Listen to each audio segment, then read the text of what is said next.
Well, good morning, Jacinda. Welcome. Thank you. Thank you very much. We've had a great meeting, a great discussion. We hit it off the first time we spoke, and that friendship has developed as I knew it would. We've had some really good discussions. We've covered a lot of ground. But I just want to say that what is most important is the enduring bond, friendship, partnership, history between our two nations. We've been partners in freedom's cause forever. We saw in Israel just a few days ago the commemorations of the Battle of Beersheba, the way in which Anzacs fought in freedom's cause there, bringing to an end the Ottoman domination of the Middle East. And Jacinda, it was your Governor-General represented you there magnificently, and we honoured the sacrifice of the New Zealand mounted infantry, their light horse. We commemorated the charge of the Australian light horse. It was a moment when we could reflect on the way in which, again and again, Australians and New Zealanders put their lives on the line, pay the ultimate price, the supreme sacrifice in freedom's cause. There, at Beersheba, 100 years ago, and today now, in the Middle East. Our combined task group in Taji has trained, and this is in Iraq, has trained 26,000 Iraqi soldiers and police to enable them to defeat ISIL, as they are doing successfully, and of course then to maintain the peace. And this is why the scope of the task group's training has been extended to police. So it is a great history, shared values, strong friendship. We're family, and we have a shared future. Now, we've discussed a lot of issues. We went through the TPP. We share a strong commitment to free trade and open markets. We discussed the way in which we're working together to defeat terrorism around the world and indeed to keep our people safe at home. We discussed the threats to regional security and reconfirmed our commitment to ensuring that the North Korean regime is brought to its senses and stops its reckless and illegal destabilisation and threats of nuclear war. We were working very closely together in the Pacific, and I want to say, Jacinda, your understanding of the Pacific is second to none. From your own experience, your own life, and of course your father is the High Commissioner in UA for New Zealand. So we look for heritage. Yes, that's right. No, it's fantastic. You've got a great. That's really that I can see. That we'll be working very, very closely together there. We will be going, both of us, to APEC and the East Asia Summit. We'll be, again, working together there, defending our values and our agendas. And I just want to finally just conclude these introductory remarks by just making the point that I made with Jacinda earlier in the bilateral. You know, Australia is a much bigger economy than New Zealand, a bigger country, of course. But we have so much to learn from New Zealand. Many of you have heard me say this before. There are so many areas where New Zealanders, perhaps for whatever reason, John Key used to say that it was because New Zealanders didn't have as much money to throw around as we do. But not that we have much at the moment, that's for sure.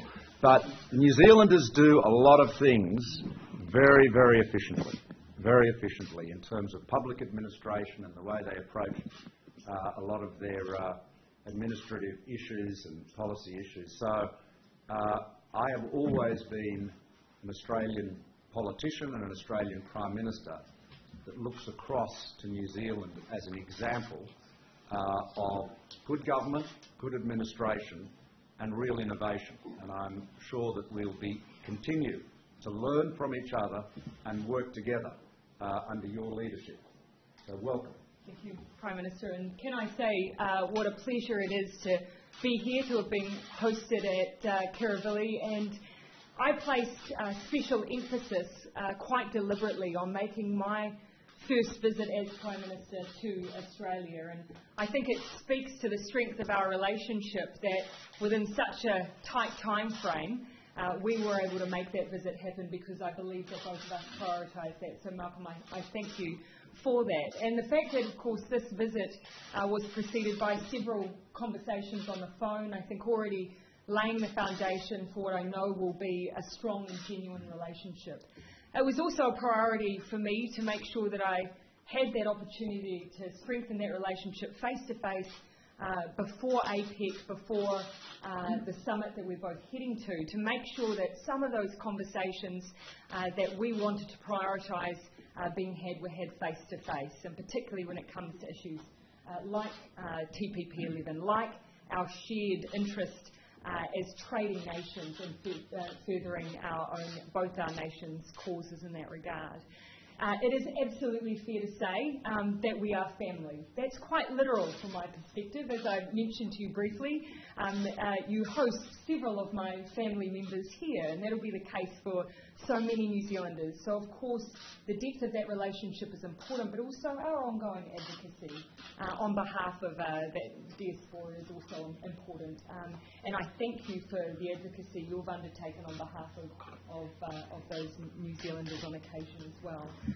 Of course, that relationship goes beyond people. It speaks to investment, it speaks to trade, and those areas I hope to see us strengthen, particularly when we have our meeting in March, where we'll be looking for additional opportunities to again strengthen the ability for us to work together more closely, create an even closer economy for the two of us than we already have.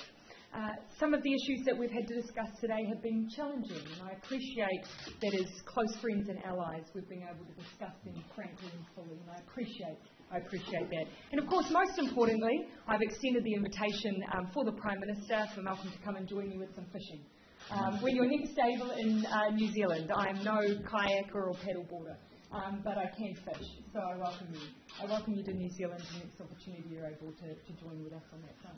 Well, thank you, and it's been a great meeting, and again, thank you very much for joining us today. We needed the rain, but it would have been nice if it hadn't been raining this morning, but welcome. So some questions. Now, I think the first question is from Sean Fogarty from the ABC. Is that right? Did you discuss Manus Island in your talks today? Ms Ardern, did you renew New Zealand's offer to take 150 refugees from offshore detention centres? And do you believe that New Zealand has a humanitarian obligation to make this offer? And the treatment of the men and women on Manus and Nauru, do you believe that that is morally justifiable? And to follow up Mr Turnbull, what was your response to any offer from Ms Ardern? If you refused it, what was your rationale? Was that one question? I think it's first to you. There was multiple supplementaries involved in that question. Yes, I did renew again New Zealand's offer to take 150 refugees from Manus and Nauru. And New Zealand holds an obligation generally to make sure that we maintain our obligations to the United Nations to take refugees. We've set ourselves a quota that will be extended to 1,000 over the course of the next year. And so that was the offer under which that offer was made, and that we firmly keep that on the table. It is a very genuine offer. As I have said in New Zealand, we of course do not have the circumstances that Australia is operating under, but we also cannot ignore the human face of what Australia is dealing with as well. So the offer is very genuine and absolutely remains on the table. Well, thank you very much. And yes, and I want to thank Jacinda for renewing or reconfirming the offer which was originally made by your predecessor John Key to Julia Gillard some years ago. Can I just make a few observations, though, about the situation with people smuggling and refugees? After the Labor government came in to power in Australia in 2007, John Howard's strong border protection policies were altered. As a result, we saw over 50,000 unlawful arrivals and 1,200 deaths at sea. Australia's immigration policy was being outsourced to people smugglers, the worst of the worst criminals. There were 8,000 children in detention at one point. It was a catastrophe. Rudd, as you know, was replaced by Julia Gillard and then came back briefly before an election, and it was during that period that he recognised the failure of his changes to border protection policy, and asylum seekers who had been intercepted were taken to Nauru and Manus. Since then, the boats have stopped. There has not been a successful people smuggling operation directed at Australia for well over 1,000 days. There are no children in detention. That's been a great achievement. Many of those people smugglers were trying to get people to New Zealand. New Zealand obviously benefits from the strong border protection policies that we have. And we appreciate, as I said, the offer that has been made and has been restated today. Now, what we are seeking to do is to ensure that there are opportunities for resettlement for the people on Manus and Nauru. As you know, we have an arrangement with the United States whereby a substantial number of 1,250 can, subject to the United States rigorous vetting, be resettled in the United States. And we're pursuing those arrangements at the moment. And that is our commitment. So we want to pursue those, conclude those arrangements, and then in the wake of that, obviously we can consider other ones. So the priority now is the US arrangement, but I just want to emphasise that we know what the alternative looks like. Tens of thousands of unlawful arrivals and over 1,000 men, women and children drowning at sea. We have put the people smugglers out of business, and we will keep them out of business. Mr. Ardern, would you consider making this offer directly to Papua New Guinea, leaving Australia out of the room? No, because the offer is still under active consideration by Australia, so there is no need to do so. I absolutely understand the priority that has been placed around the offer by the agreement with the United States. Of course, that agreement will lead to a substantial number of those who have refugee status being resettled. So it's understandable that priority has been placed on that offer. Of course, from New Zealand's perspective, we want our offer to remain on the table, so of course that we can assist as much as we're able in expediting a resolution on this issue. I just add that in the last year, Australia has taken through its humanitarian program over 20,000 refugees to Australia. We have one of the largest rates of refugee acceptance through UN programs on a per capita basis of any country in the world.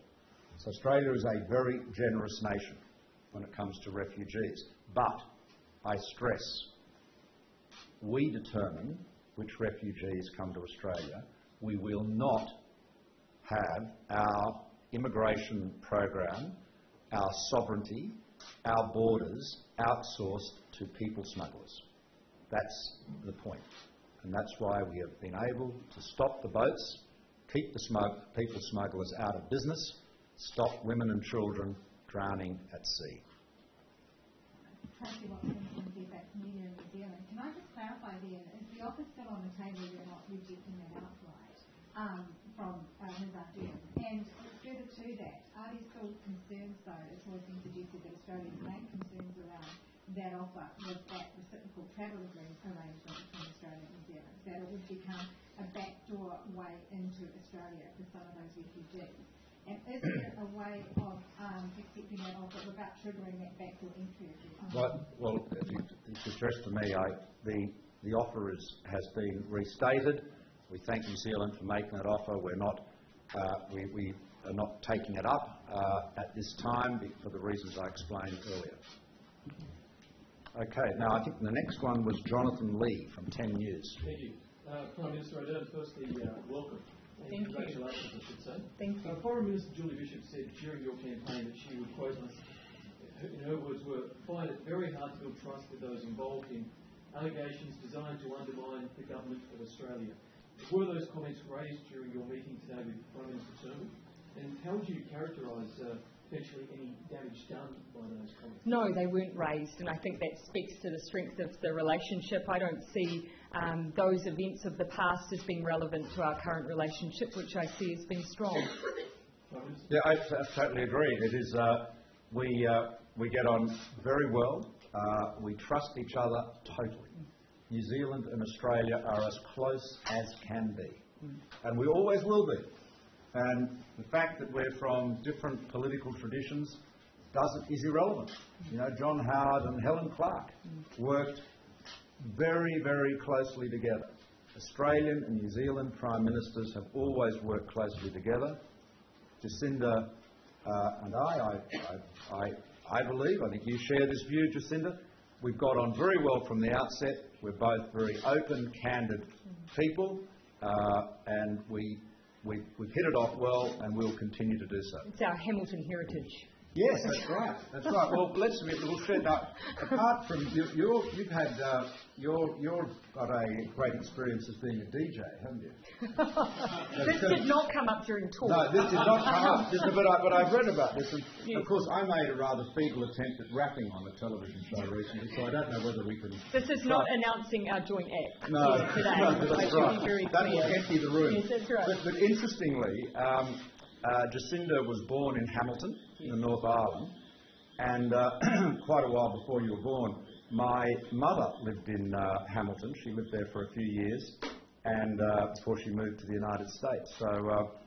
So we were having a chat about my childhood memories of Mount Pirongia, clambering over Maori Pas, and eating a very large quantity of feijoas. Yes. So I think I sort of reduced the New Zealand feijoa population quite materially in my visit. Actually impossible. Just chipped away at it, you think? Okay. Yeah, good on you. Okay, now, next, Stephen Fitzpatrick from The Australian. There you go. Hey, Stephen. Prime Minister Turnbull, given the growing number of Australians, permanent Australians, expressing concern that your own referendum council's recommendations for substantive constitutional enshrined voice to the Parliament was ditched, despite having broad support, including from the Law Society, from the New South Wales Bar Association, from former Australian of the Year Fiona Stanley. Will you reconsider your closing down of public discussion on this, and perhaps even link it to the Section 44 matter of MP citizenship? And Prime Minister Ardern, given that your country has a much greater substantive Maori participation in policy making and in democratic life than Australia does, I wonder whether you've got an observation to make on this, or indeed on the broader Section 44 matter, given New Zealand's direct involvement in those. Well, okay. Well, I'll go. You asked me first, so I'll go first. Look, we recognise, understand, support a stronger voice for Indigenous Australians in every aspect of Australia's government, of our nation, of our society. We are proud that we have five Indigenous Australians who are members of the House and the Senate. In the House, of course, you have the first Indigenous woman to be elected to the House, Linda Burney, and on our side, Ken Wyatt, the first Indigenous man, Aboriginal man, to be elected to the House, and indeed the first Indigenous Australian to be a minister in a federal Australian government, appointed by me. So, and of course we have our senators, Malarndirri McCarthy, Pat Dodson and Jackie Lambie as well. Now, those are all Indigenous voices in our Parliament. As you know, we have a commitment to empowered communities. We have a commitment to seeking stronger Aboriginal voices throughout our community. What the Referendum Council recommended was that there should be a national elected representative assembly which would be of Aboriginal and Torres Strait Islanders, which would be, it was said, an advisory group to the federal parliament. It would be entrenched in the Constitution. Now, the reality is that, and no detail was provided as to how this should be chosen or how it should be elected or anything. That was literally, it was a general proposition. Our view, the government's view, is that that is not a model that is desirable, and the reason for that is that our national representative institutions are based on the proposition that they are open to every Australian. And of course we want to see more Indigenous Australians elected to the House and the Senate, but to have a national representative assembly, which is what we're talking about here, which would be in the Constitution and to which only Aboriginal and Torres Strait Islanders could be elected, this is contrary to the principles of equality of citizenship in Australia. It's contrary to that, and it would inevitably be seen as a third chamber. Now, I know that is contested, but it would inevitably be seen as a third chamber of Parliament, and moreover, it would have, in our judgment, no prospect at all of being successful in a referendum. Now, so it is, we believe it's important to focus on, to deliver recognition, but to focus on things that are achievable. The Referendum Council's recommendation of this National Representative Assembly, elected assembly, that was one that came, I wouldn't say it came completely out of left field, but it was not consistent with all of the work that had been done on the recognition agenda previously.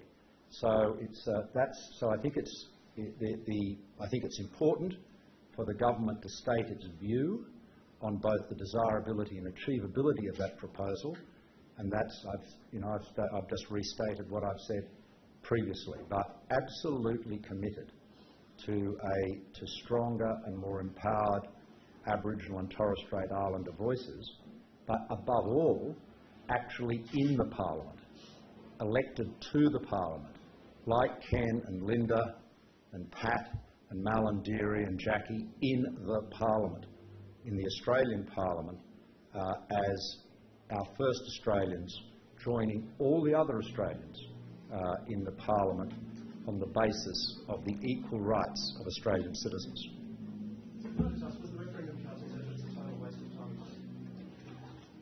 I'm not going to. I don't comment on that. The proposal that was made, that particular proposal, is not one. Look. Let me put this to you. You don't respect people by telling them what they want to hear, or by kicking ideas you think have no merit, off into the long grass or into a committee. You've got to be fair dinkum. You've got to be forthright. And what I have said to you about that particular proposal is consistent with the values and principles of our nation, which is that all Australians, every single Australian, whether they are a first Australian whose forebears have been here for 60,000 years, or whether they've just been, got their citizenship at a ceremony last week, every single Australian has the same right to vote for, stand for and serve in our Parliament. Our national representative assemblies are our Parliament, our House and our Senate. And every Australian can aspire to that, and that is critically important. And we want to see more Indigenous Australians elected to the Parliament, and of course we have. We have seen that. And we have that is a great outcome, and we want to see, and I'm very confident we will see more of it. It's obviously not for me to comment on a friend and ally's domestic politics, but of course I can only reflect on New Zealand's experience, New Zealand's domestic laws in that regard. New Zealand is unique in the fact that we have applicable to us 7 Māori distinct seats that overlay our electorates, and in part that has certainly made a significant difference to representation in the New Zealand Parliament. But as have individual political parties focus on representation in our Parliament. So, I'm proud that 1/4 of our caucus now are made up by Māori representatives, fantastic representatives, who will absolutely serve our party in New Zealand well. When it comes to your question more generally about the citizenship issue, I would contend that it actually has absolutely nothing to do with New Zealand, and nor has it ever had anything to do with New Zealand. Very good. Well, that's all. Thank you all very much. And thank you very much. How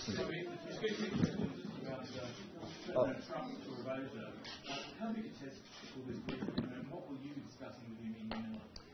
Well, just in terms of the discussions I'll be having with President Trump, they will cover the full range of issues: national security, regional security, the battle against ISIL globally, counter-terrorism, and of course all the economic and trade agendas. So we've had a number of discussions and meetings, as you know, and we'll have a full agenda. Now, you had one. Did you have one for PM?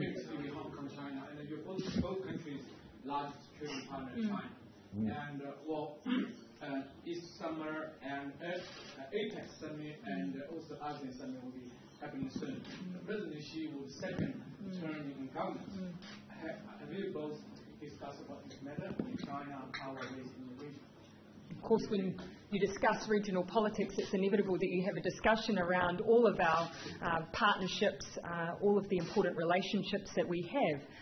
And obviously, I can speak to New Zealand's relationship with China, incredibly important. I personally look forward to strengthening those in my new role as Prime Minister. APEC and ASEAN provide an opportunity for me to do that. So I'll personally be undertaking that when I reach APEC.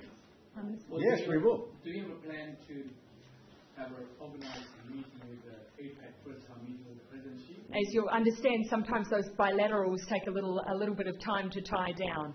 Certainly, if the opportunity arises, I will take it. Yeah, very good. Thank you very much. And we have New Zealand question. Oh, one. All right. I think I've only had one. Yeah, that's right. So. Exactly. Let's have a couple of New Zealand-only questions. Okay. Total Trans-Tasman equity. No, you had your hand up. On the TPP, you've seen the changes that the new Zealand government would like to make to the TPP. Do you think they can succeed, and do you think that the TPP partners will go along with New Zealand continuing to be part of the TPP? Well, I'll leave that to my New Zealand counterpart to answer. Oh, well, obviously we continue to advocate strongly around ISDS clauses, something I've made very clear domestically, and it's something that I think the population would want us to pursue to ensure that we're protecting New Zealand's domestic best interests. At the same time, we've also said we want to pursue the best interests of our exporters. There's no denying that TPP provides a distinct opportunity, particularly with the arrangement with Japan. But at this stage, that will not stop us pursuing the ISDS clauses as far as we are able. Well, we're very committed to the TPP. I gave quite a lengthy speech about trade and the TPP in Perth yesterday, and I won't repeat it today. But it's free trade and open markets are absolutely key priorities. Now, we had one more question. Can I just add on that? Obviously, we've discussed a side letter between New Zealand and Australia on ISDS clauses, which is something that we see as being mutually beneficial. So that acknowledges, of course, that our positioning on ISDS, at least between each other. But as I say, New Zealand will continue to pursue that going into APEC as well. I don't want to predetermine the outcome, though, Richard. Thank you. My question is for Prime Minister Turnbull. The New Zealand Labor Party has been critical in the past of Australia's government's treatment of Kiwi citizens, particularly over deportations of Kiwis from Australia and the proposal to increase tertiary fees. Prime Minister Ardern has said that she'd retaliate if some of those changes went through. What would that do for the Trans-Tasman relationship, and does it make you reconsider those policies?